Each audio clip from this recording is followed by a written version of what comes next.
Huzurlu bir ortamda en güzel yemeklerinizi yemek için özel bir ürün arıyorsanız lav karartım masaüstü şömineleri harika bir tercih olabilir.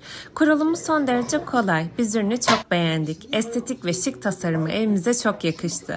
Kokusuz, dumansız ve temiz oluşu evin her alanında rahatça kullanmamızı sağlıyor.